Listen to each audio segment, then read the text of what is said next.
আসসালামু আলাইকুম প্রিয় লিসেনার্স, সবাই কেমন আছেন? আশা করি সবাই ভালো আছেন। আমি আলহামদুলিল্লাহ ভালো আছি। আজকে প্রথম এপিসোড, প্রথম ঘটনা, ভৌতিক ঘটনা নিয়ে আপনাদের মাঝে আজকে হাজির হয়েছি আমি, ভূত এফএম উইথ এমজে। আসলে বেশি কথা বাড়াবো না, মূল ঘটনায় চলে যাব। আজকে আপনাদেরকে 3টি ঘটনা, ভৌতিক ঘটনা আজকে আপনাদের সামনে তুলে ধরার চেষ্টা করব। প্রথম ঘটনাটি আমার নিজের সাথে ঘটে যাওয়া। আসলে আমাদের সাথে যদি থাকতে চান, আমাদের ভৌতিক ঘটনাগুলি যদি শুনতে চান, অবশ্যই আমাদের চ্যানেলটিকে সাবস্ক্রাইব করবেন, বেল আইকনটি আপনারা ক্লিক করে রাখবেন, যাতে আমাদের প্রথম ভৌতিক এবং অলৌকিক ঘটনাগুলো শোনার জন্য আপনার বেল আইকনটি ক্লিক করে রাখবেন। সবার প্রথমেই ভিডিওগুলো আপনার কাছে চলে যাবে। আমরা আর কথা বাড়াবো না। ঘটনাটি 2004-এর, যখন আমি একদমই ছোট। বাবা মার সাথে আমার প্রথম কোথাও ঘুরতে যাওয়া। তখন ছিল শীতকাল। আসলে শীতকালে মানুষ ঘুরতে বেশি ভালোবাসে, তো আমার ক্ষেত্র ব্যতিক্রম নয়। আমি নিজেও একজন ঘুরতে ভালোবাসি। তো বাবার সাথে ফ্যামিলির সবাই গ্রামের বাড়িতে যাই বেড়াতে। তখন আমি মোটামুটি সবই বুঝি। তো গ্রামে এমন একটি দৃশ্য, চারদিকে, আমার গ্রামের বাড়ির চারদিকে বাঁশ ঝাড়ে ভরা, বড় বড় গাছ, সবকিছু মিলিয়ে একটি নীরবতা ছেয়ে যায়। সন্ধ্যার পরে সবকিছু নীরব হয়ে যায়। তো আমরা নতুন নতুন গিয়েছি বেড়াতে। আমরা গ্রামের তেমন কিছু বুঝি না। আমরা ভাই বোন সবাই গিয়েছি, আমি সবার ছোট। তো একদিন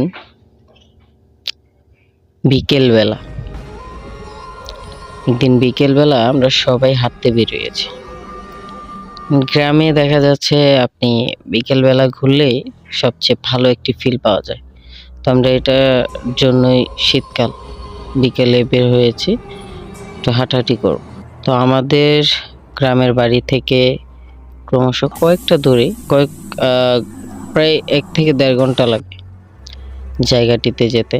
আমরা ওইখানে গিয়েছিলাম সবাই মিলে। তো ওইখানে গিয়ে প্রায় ঘন্টা 2-3 মতো ওইখানে ঘোরাঘুরি করার পরে প্রায় সন্ধ্যা হয়ে আসে। কারণ শীতকালের দিন ছোট হয়, রাত বড় হয়। তো আমরা তখন, যেহেতু দিন ফুরিয়ে সন্ধ্যা নেমে আসবে, ঠিক তেমন সময় আমরা সবাই বাড়ির দিকে রওনা হচ্ছি, বাড়িতে চলে যাব। সবাই হাঁটছি। আমাদের কথা হচ্ছে গাড়িতে না গিয়ে আমরা হাঁটতে হাঁটতে চলে যাই। তো সবাই হাঁটছি,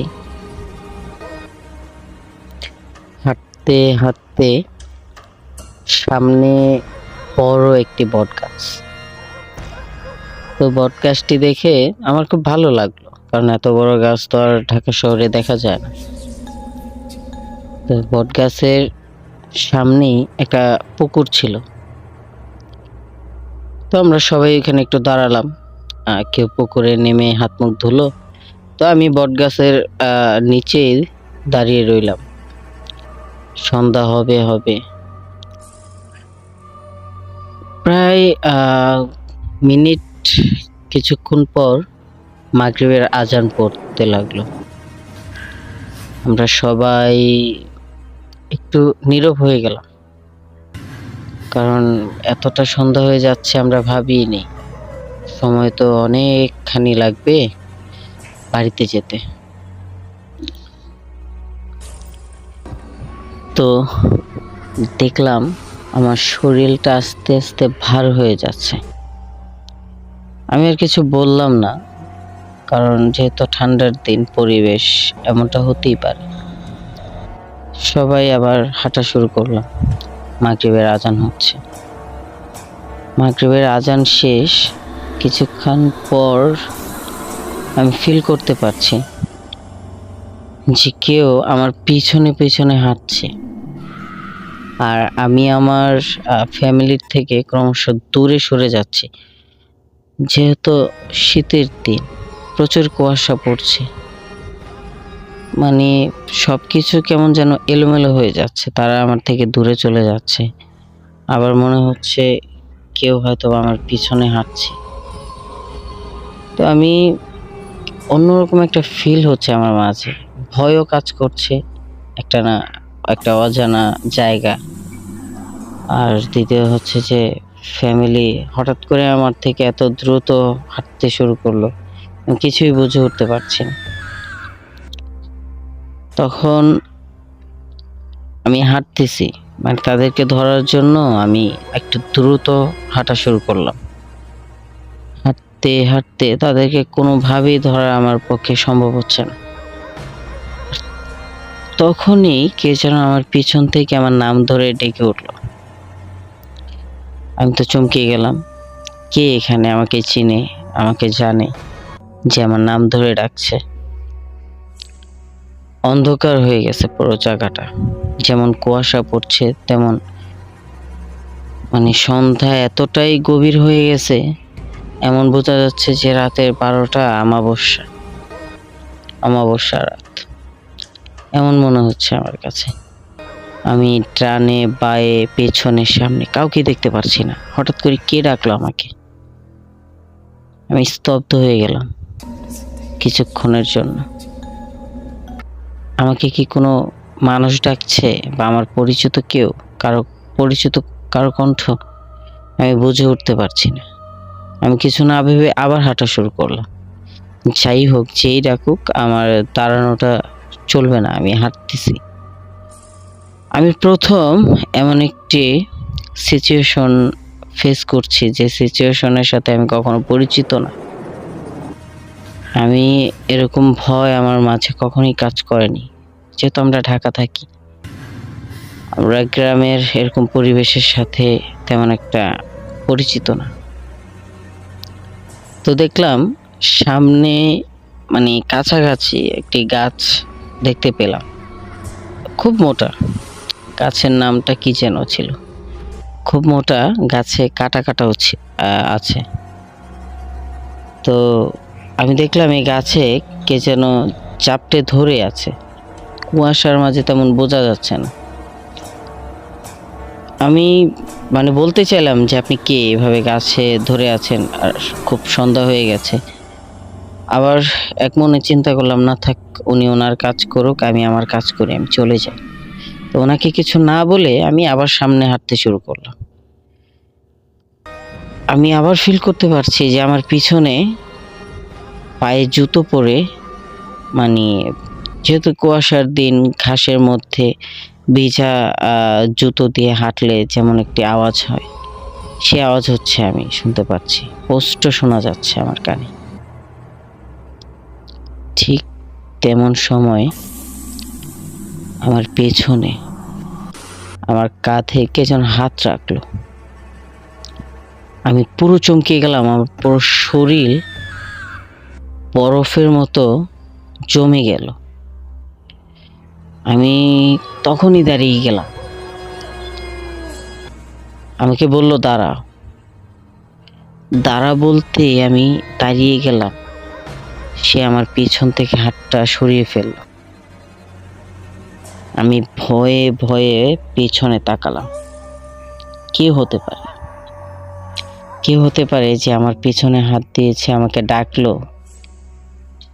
আমি পিছনে তাকিয়ে কাউকে দেখতে পেলাম না। আমার ভিতরটা তখন শুকিয়ে গেছে।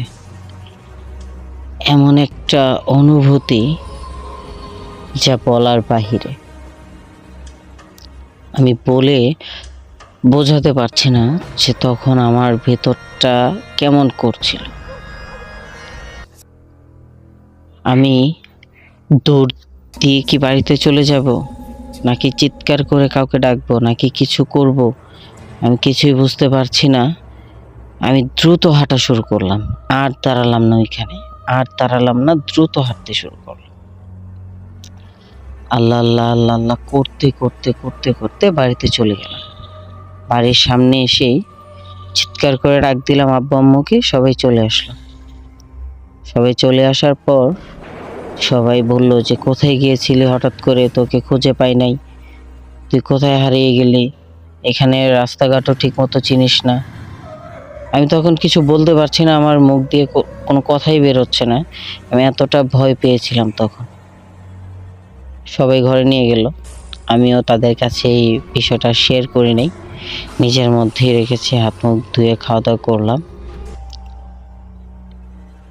তো রাতে আমি আর আমার ভাই এক রুমে ঘুমিয়েছিলাম, আর আমার ফ্যামিলির অন্যান্য সদস্যরা তাদের আলাদা রুমে ঘুমিয়েছে।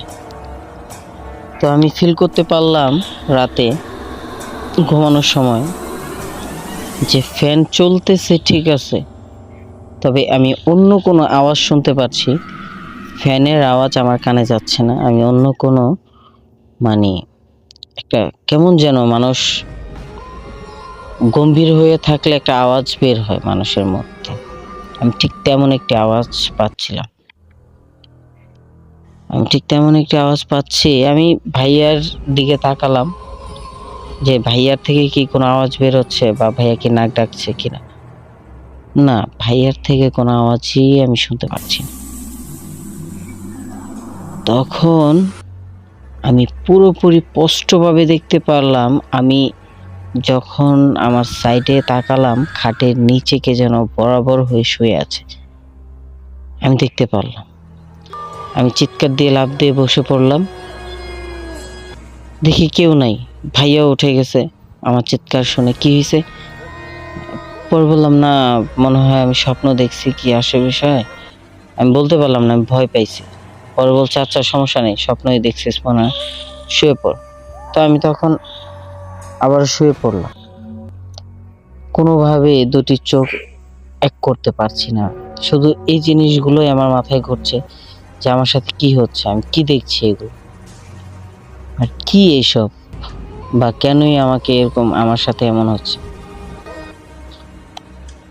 হঠাৎ আমি ফিল করতে পারলাম যে আবারও কে যেন আমার বালিশের মাথার উপরে বসে আছে। মানে তখন আমি হাতটা উপরে দিয়ে তার শরীরটা পুরোটা আমি অনুভব করতে পারলাম যে আমি তার শরীরটাকে ধরছি। তার পায়ে আমার হাত লাগলো, মানে পায়ের যে নখগুলো সেগুলো আমি হাত দিয়ে স্পর্শ করতে পারছি।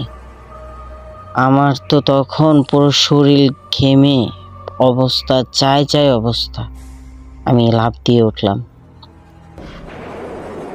তখন মানে আমার সিচুয়েশন তখন আমি বুঝতেছি যে আমার সাথে কি হচ্ছিল। তখন আমি ওঠার সাথে সাথে চিৎকার যে করব সেই সুযোগটা পাইনি, কে যেন আমার মুখে চেপে ধরলো। তখন চেপে ধরার সাথে সাথেই মানে আমার চোখ মুখ সব লাল হয়ে গেছে, আমি চিৎকার করতে পারছি না।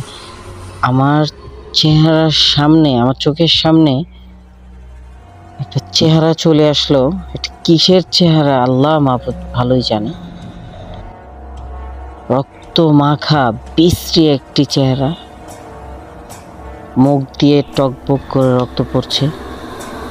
মনে হচ্ছে এখনই কোনো মানুষ বা জন্তু রক্ত খেয়ে আমার সামনে আসছে, এমন মনে হচ্ছে।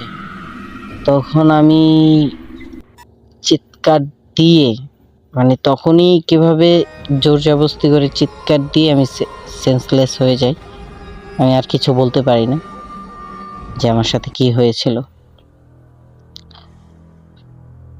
আমার যখন আমি মেলি, চোখ মেলে তাকাই, আমার যখন জ্ঞান আসে তখন আমি দেখতে পারি আমার আশেপাশে আমার মা বাবা, আমার ভাই, আমার চাচা চাচি, তার সবাই আমার পাশে। আমি শুয়ে আছি, আমার মা আমার মাথার পাশে আমার হাত বুলিয়ে দিচ্ছে আমার মাথায়। তো মানে আমি এতটাই ভয় পেয়ে গেছিলাম যে আমার প্রচন্ড জ্বর চলে আসছিল। তখন আমি কাঁপতেছিলাম, আমার গায়ে তারা, শীতের দিন আমার গায়ে তারা মানে 3-4টা খেতা দিয়েও পারছে না, আমার শরীর কাঁপতেছে। তখন সবাই আমাকে জিজ্ঞাসা করতেছে, কি হয়েছে তোর, কি হয়েছে, তুই চিৎকার করলি কেন? তখন ভাইয়া বলল যে ও প্রথম একবার চিৎকার করে উঠছে, তো আমি মনে করছি ও স্বপ্ন দেখছে। কিন্তু দ্বিতীয়বার চিৎকার করার পর ওর আর কোনো মানে কথা বের হচ্ছিল না, তখন ও শুধু তাকিয়েছিল।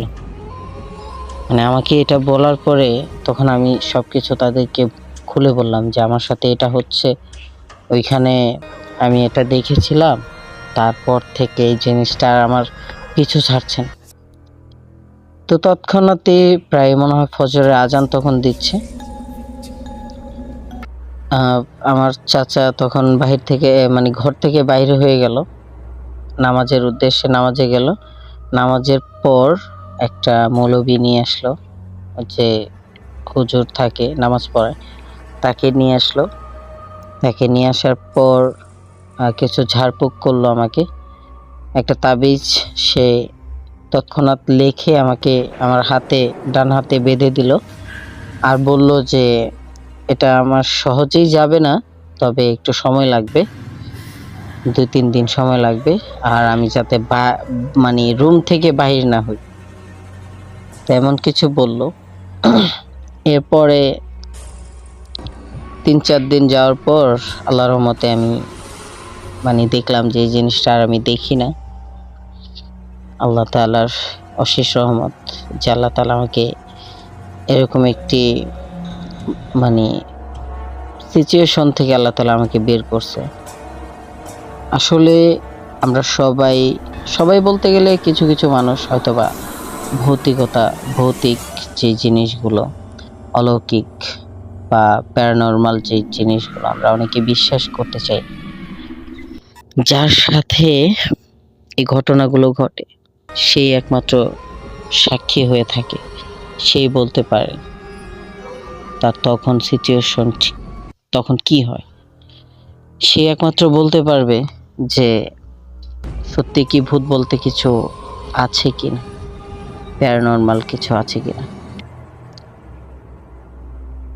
তো আমার সাথে ঘটে যাওয়া যে প্রথম ঘটনাটি আপনারা শুনলেন, আশা করি আপনারা অনেকেই ফিল করতে পেরেছেন।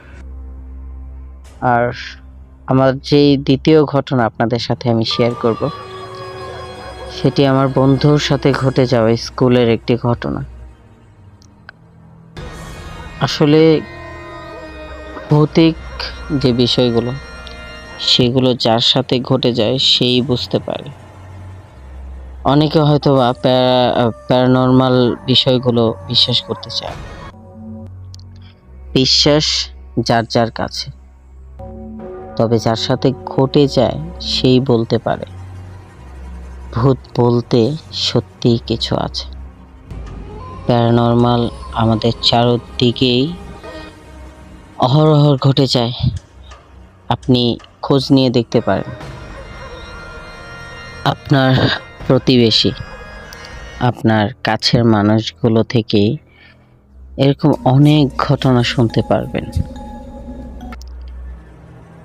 তো আর কথা বাড়াবো না, আমার দ্বিতীয় ঘটনা আমার বন্ধু রিফাতের সাথে ঘটে যাওয়া স্কুল জীবনের ঘটনা। আমরা তখন ক্লাস 5-এ পড়ি। আমি আর আমার বন্ধু রিফাত খুব ক্লোজ ছিলাম, খুব কাছের বন্ধু ছিল আমার। তো আমরা প্রতিদিন সকালে একসাথে স্কুলে যেতাম, একসাথে বাড়িতে ফিরে আসতাম। মানে আমাদের এমন একটা বন্ধুত্ব ছিল, একজন আরেকজনকে না দেখলে, একজন আরেকজনকে কিছু না দিয়ে খেতে পারতাম না। ওর আমার বাসা কাছাকাছি ছিল, সারাদিন খাওয়া দাওয়া থাকা একসাথেই ছিল। আমার প্রায় দিনটা মনে আছে, মঙ্গলবার ছিল দিনটা। তো মঙ্গলবারে আগে কি হতো আপনার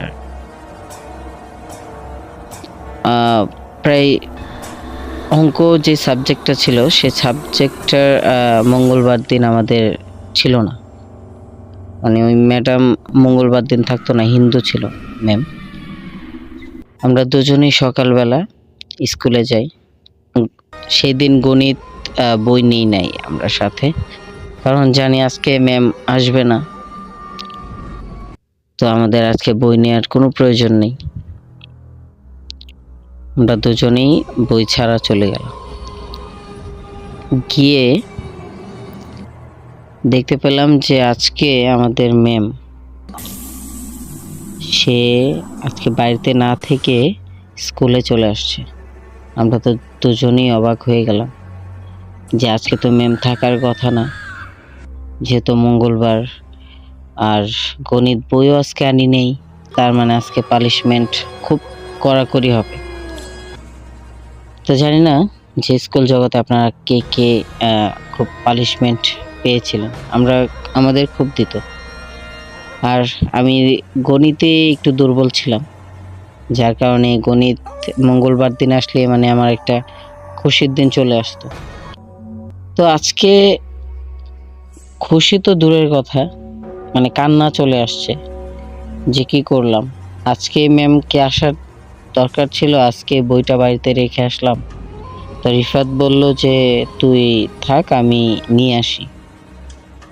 তো আমি বললাম যে আচ্ছা তাহলে তুই এক কাজ কর, হ্যাঁ তুই দৌড় দিয়ে গিয়ে বাসা থেকে বইগুলো নিয়ে আয়। বলার সাথে সাথে ও চলে যায়, গিয়ে বাড়ি থেকে দুটা গণিত বই নিয়ে আসে আমাদের দুজনের। আমি ক্লাসে বসে থাকি, ম্যাম এখনো আসেনি। তো আসার পর আমরা দুজনেই সিটে বসে গল্প করছি। এর মধ্যে আমাদের ইংলিশ ম্যাম চলে আসে। তো আমাদের ইংলিশ ক্লাস শেষ হওয়ার পর আমরা সবাই বের হই, নিচে যে ওয়াশরুমে যাবে ওয়াশরুমে যায়, কেউ ক্যান্টিনে যায়। তো তখন ও আর আমি ওয়াশরুমে যাই। ওয়াশরুমে যাওয়ার পর আমি বলতেছি যে আমার এখন তো ওয়াশরুম কোনো প্রয়োজন নাই, আমি এখন 1 নাম্বার করব না, তুই যা। তো তখন ও বলল যে আমার একটু চাপ দিয়েছে, আমার একটু সময় লাগবে। আচ্ছা তোর সময় লাগবে, তুই যা। ও তখন ওয়াশরুমে যায়, আমি বাহিরে বসা। ও বাথরুমে যাওয়ার পর প্রায় 7-8 মিনিট হয়ে গেছে। 7-8 মিনিট হয়ে যায়, ও বের হয় না। এত সময় তো লাগার কথা না, একটা মানুষ কতক্ষণ বাথরুমে বসে থাকতে পারে। তো এই মুহূর্তে আবার গণিত ম্যাডামেরও ক্লাস চলে আসছে। আমার তো ভয় লাগছে, ওকে ডাকতেছি, ভিতরে কোনো সারা শব্দ পাচ্ছি না। কি হলো, আমি নিচে দিয়ে একটু তাকিয়ে দেখলাম শুধু পাগুলো দেখা যাচ্ছে, তবে ও কোনো সারা শব্দ করছে না। আমার ভিতরে একটা ভয় কাজ করলো যে আল্লাহ ভালো জানে যে ওর সাথে কি কিছু হলো নাকি, বা ও কি সেন্সলেস হয়ে গেল নাকি। তখন আমাদের যে দারোয়ান কাকা থাকে, আমি ওনাকে ডাক দিয়ে নিয়ে আসলাম যে কাকা দেখেন, ও তো বাথরুমে গেছে, ওরে ডাকতেছি, ও তো কোনো মানে সারা শব্দ করছে না, কোনো কথা বলছে না। তখন আমাদের দারোয়ান কাকা উপর দিয়ে মানে একটু ফাঁক আছে, একটা মানুষ যেতে পারে। তো উনি তখন ওই ফাঁক দিয়ে নিচে নামে সিটকারি খুলে দেখে ও ভিতরে সেন্সলেস হয়ে আছে। ওকে বের করা হয়। কি হয়েছে, পুরো মানে স্কুলটাতে হইচই পড়ে যায়। একটা ছেলে ওয়াশরুমে মানে বাথরুমে যাওয়ার সাথে সাথেই সেন্সলেস, বিষয়টা কি। পরে পানি টানি দিয়ে ওর জ্ঞান আনা হলো। তবে জ্ঞান আনার পর থেকে ও মানে ভয়ে একটা মানুষ ভয়ে কাতরে ওঠে বা একদম গুটিমুটি হয়ে যায় ও। আর বলছে যে আমি আর করব না, আমি আর করব না, মানে এই কথাটা বলছে। তো সবাই মনে করছে যে ও হয়তোবা কোনো কিছু দেখে ভয় পাইছে বা কিছু হইছে। আমরা কেউ তেমন একটা গুরুত্ব দিচ্ছি না ওর কথায়, যে হয়তোবা ভয় পেয়ে আছে। আচ্ছা, তো তখন ওরে আমি নিয়ে আরো দুজন বড় ভাই আমাদের ক্লাসের, ওদেরকে নিয়ে আমরা বাড়িতে যাই, ওর বাড়িতে ওকে দিয়ে আসি। আমি ওই দিন আর স্কুলে যাইনি, আমি বাড়িতেই। তো একটু পরে ফ্রেশ ট্রেশ হয়ে ওর বাড়িতে গেছি, গিয়ে দেখি যে ও মানে অদ্ভুত ধরনের আচরণ করছে ওর ফ্যামিলির সাথে, মানে মেরে ফেলবে বলতেছে। আমি গিয়ে শুনি যে বলতেছে ও নিজেকে নিজে মেরে ফেলবে। ও এমন মানে বিকৃত চেহারা করছে যে ওর চেহারা না, এমন বোঝাই যাচ্ছে যে ওর ভিতর অন্য কেউ আছে। ওর এমন বিকৃত চেহারা। তখন আমরা সবাই ভয় পেয়ে গেছি, বাইরে দিয়ে গেট লাগিয়ে দিয়ে আমার যে আঙ্কেল, আমার রিফাতের বাবা, আমার আঙ্কেল, উনি তাড়াতাড়ি করে চলে যায় একজন হুজুরকে ডাক দেওয়ার জন্য। উনি বুঝতে পারছে যে ওর সাথে বা ওর ওপরে কোনো একটা ভূত একটা করছে। তখন যখন যায়, আমরা সবাই বাহিরে, আরো ভিতরে সুকেস ভেঙে ফেলছে, সুকেসের যে কাঁচটা সেটা ভেঙে ফেলছে। আর সুকেসের যে কাচের জিনিসগুলো ছিল মেলামাইনের, সবগুলো ছুঁড়ে ফেলে দিচ্ছে, ভেঙে ফেলছে। আর বিকটভাবে চিৎকার করছে যে দুয়ার খোলার জন্য, ওকে নাকি নিয়ে চলে যাবে, ওকে খুব ভালো লাগছে, আরো মানে বিভিন্ন ধরনের কথা। আঙ্কেল এর একটু পরে আঙ্কেল চলে আসে একজন মৌলবীকে নিয়ে। তো উনি আসার পরে গেট খুলে দেওয়া হয়। খুলে দেওয়ার পর দেখা যায় যে নিচে অনেক কাঁচ পড়ে আছে, কাচের প্লেট, কাচের চায়ের কাপ, এগুলো পড়ে আছে ভেঙে। তো হুজুর কোনো রকম সূরা টুরা দিয়ে ফু দিয়ে ওকে শান্ত করে, কোনো রকম শান্ত করে ওর হাত দুটো বাঁধা, মানে বাঁধে হাত দুটো বাঁধার পর ওকে খাটের উপর শুয়ে রাখার পর আঙ্গুল দিয়ে ওর চারদিকে বান দেয়া হয়। বান দেওয়ার সাথে সাথে বিশ্বাস করতে পারবেন না, ওর ভিতর থেকে মনে হয় একটা ধোঁয়ার মতো কি যেন বের হয়ে আলাদা একটা, মানে ওই দাগের ভিতরেই ওর এক সাইডে মানে ইটটা দিয়ে ফেলে দিছে, ছুঁড়ে ফেলে দিছে, আর ওই ধোঁয়ার মতো জিনিসটা মাঝখানে বসে আছে। মানে সবাই দেখে সবার চোখ উপরে উঠে গেছে যে আল্লাহ, এগুলা কি দেখতেছি আমরা, মানে এটাও কি সম্ভব? তখন হুজুর ওই মানে যে প্যারানর্মাল যে জিনিসটা ধোয়ার মতো, তার সাথে কথা বলতেছে, আমরা স্পষ্ট শুনতে পারতেছি তার গঙ্গানির যে শব্দটা। তো তখনই হুজুর ইয়াকে জিজ্ঞাসা করলো, ওই প্যারানর্মাল জিনিসটাকে, যে কে তুমি? পরে বলছে যে আমি স্কুলের, আমি ওই বাথরুমটায় থাকি। তো বলছে যে ওকে কেন ধরছো, বা ওকে কেন তুমি ডিস্টার্ব করছো? ছেলেটা খুব ছোট, ভালো একজন ছেলে, তুমি ওকে কেন জ্বালাতন করছো?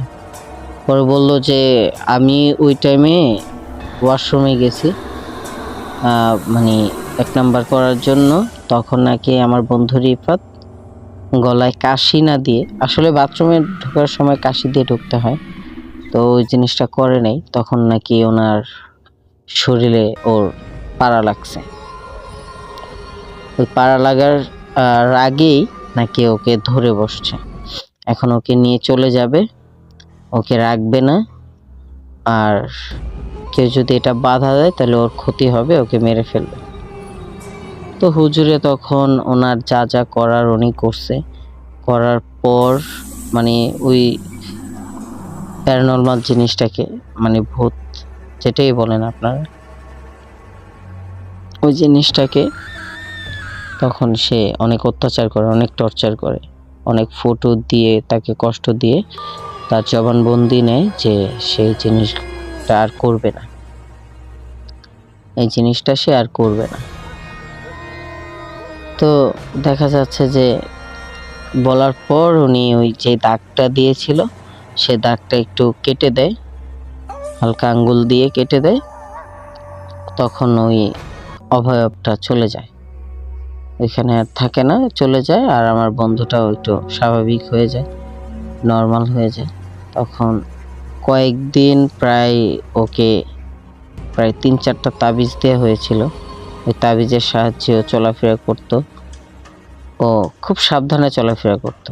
তখন কয়েকদিন যাওয়ার পরে আল্লাহর রহমতে এই পর্যন্ত ওর আর কোনো ক্ষতি হয়নি। আসলে কি বলবো, এগুলো যে ভৌতিক যে বিষয়গুলো, প্যারানর্মাল যে ঘটনাগুলো আমরা সবাই শুনি, সবাই শুনতে ভালোবাসে, তবে শোনার চাইতে বড় কিছু হচ্ছে ঘটে যাওয়া। তো আমাদের সাথে এরকম কিছু ঘটে যায়। আপনাদের মাঝে যদি কারো এরকম প্যারানর্মাল ভৌতিক ঘটনা থেকে থাকে অবশ্যই আমাদের সাথে শেয়ার করবেন, কমেন্টে লিখে জানাবেন। আমাদের যে টিম আছে আপনাদের সাথে যোগাযোগ করবে। যদি আপনার ভৌতিক ঘটনাটি ভালো লেগে থাকে, আমাদের কাছে ভালো লাগে, আমরা অবশ্যই আপনার ঘটনাটি প্রচার করব। তবে ভালো লাগতে হবে, ভালো লাগার মতো হতে হবে। আমার যে শ্রোতাবৃন্দ আছে তাদের শোনার মতো যদি আপনার ঘটনাটি হয়ে থাকে অবশ্যই সেটা আমরা প্রচার করব। আমাদের কাছে আপনার ঘটনাটি পাঠানোর মাধ্যম হচ্ছে কমেন্ট করে আমাদেরকে জানাবেন। আমরা আপনার কমেন্ট দেখে আমাদের টিম আপনার সাথে যোগাযোগ করবে। তো আমাদের তৃতীয় যে ঘটনাটি, বেশি দেরি না করে আমরা মূল ঘটনাটিতে চলে যাই। তখন সময় ছিল 2007। আমার এক কাজিনের থেকে শোনা ঘটনাটি। আসলে যার সাথে ঘটে সেই কিন্তু বলতে পারে যে সেই মুহূর্তটা কেমন ছিল। আমরা কাউকে বলে বোঝাতে পারি কতটুকু জানি না, তবে আমাদের আশেপাশে অনেক প্যারানর্মাল ঘটনা আছে, আমরা খোঁজ নিলেই জানতে পারবো। আপনার মায়ের কাছে, আপনার বাবার কাছে, বা আপনার যে মুরব্বী যারা আছে তাদের কাছে আপনারা জিজ্ঞাসা করলেই শুনতে পারবেন প্যারানর্মাল ঘটনাগুলো, ভৌতিক ঘটনাগুলো। তো সেই ঘটনা নিয়ে আজকে একটি ঘটনা আমার এক কাজিনের থেকে। আমার কাজিন তখন অনেক ছোট। আমার কাজিনের নাম ছিল সোহান। তো আমি সোহান হয়ে আপনাদেরকে গল্পটা বলি। আমি তখন অনেকটা ছোট, ভূত কি জিনিস বা প্যারানর্মাল বিষয়টা কি তেমন কিছু বুঝতাম না। গ্রামের বাড়িতেই আমার জন্ম, আমি গ্রামের বাড়িতেই থাকি। আমার বাবা কৃষক ছিলেন, সে মোটামুটি কৃষি কাজ করতেন। আমাদের তেমন জমি ছিল না। একদিন আমার বাড়ির পাশে একটি কবরস্থান আছে। তো একদিন আমি বন্ধুদের সাথে ক্রিকেট খেলতেছিলাম সেই কবরস্থানের সাথে একটা মাঠে। ওই মাঠে ক্রিকেট খেলাকালীন আমার বলটি আমার এক বন্ধু ব্যাট দিয়ে ছুঁড়ে মারে, তো বলটি গিয়ে কবরস্থানে পড়ে। তো যথারীতিভাবে আমি যে ফিল্ডিং ছিলাম তো আমার বল আনার মানে তখন আমার বল আনতে হবে, তেমন একটি কথা ছিল। আমি যাই সে কবরস্থানে, একটা ছোট দেয়াল আছে, সেই দেয়ালটা টপকে আমি ওই কবরস্থানে যাই। তো কবরস্থানে গিয়ে আমি নর্মালি বলটা আনি, আমার কোনো প্রবলেম হয় না। আমি বলটা আনার সাথে সাথেই আমি আবার খেলা শুরু করি। তো ওই দিন আমার নর্মালি যায়, কোনো প্রবলেম হয়নি। আমি খেলছি, খেলার পরে বাড়িতে চলে আসছি, রাতও ভালো গেছে আমার। পরের দিন আমি ওই রাস্তা দিয়ে বাজারে যাচ্ছিলাম, কবরস্থানের সাথে রাস্তা দিয়ে আমি বাজারে যাচ্ছিলাম। হঠাৎ করে শুনতে পারলাম যে কে যেন কবর খুঁড়ছে, কবরের মাটি কোবাচ্ছে কে যেন। তো আমি ভালো করে তাকিয়ে দেখলাম যে না, কেউ তো এখানে কিছু করছে না, একদম পুরো কবরস্থান মানে একদম শূন্য, কেউ নেই, একদম খালি। আমি মনে করলাম হয়তো দূর থেকে কোনো আওয়াজ, সমস্যা নেই। আমি আবার হাঁটতে শুরু করলাম, বাজারে গেলাম, বাজার করলাম, বাজার করে বাজার থেকে আবার রিটার্ন বাড়ির দিকে আসতে লাগলো। তো বাড়ির দিকে যাওয়ার পথে আবার কবরস্থানটা পড়লো, একই আওয়াজ আবার শুনতে পেলাম, কে যেন মাটি কোবাচ্ছে বা কোদাল দিয়ে মাটি খোঁড়ার চেষ্টা করছে। তো আবার তাকিয়ে দেখলাম যে না, তেমন কোনো আওয়াজই বা কোনো মানুষই নেই সেখানে। আমি বললাম আজব তো, যাওয়ার সময় একই আওয়াজ, এখনো একই আওয়াজ। আমি আর ওইগুলো তেমন একটা মাথায় নিলাম না, হয়ে থাকে এরকম কিছু আওয়াজ হয়, আমরা শুনি এরকম, কিন্তু ওইটা বাস্তবে ঘটে না। ওইটা ভেবে আমি বাড়িতে চলে যাই।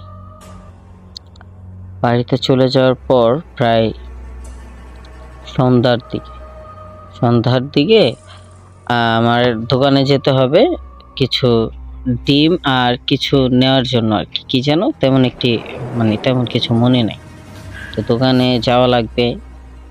আমি ওই রাস্তা দিয়ে সামনে কবরস্থান পার হয়ে যে মাঠে খেলছিলাম সেই মাঠে একটা দোকান, আমি ওই মাঠে যাই, গিয়ে দেখি দোকানটা বন্ধ।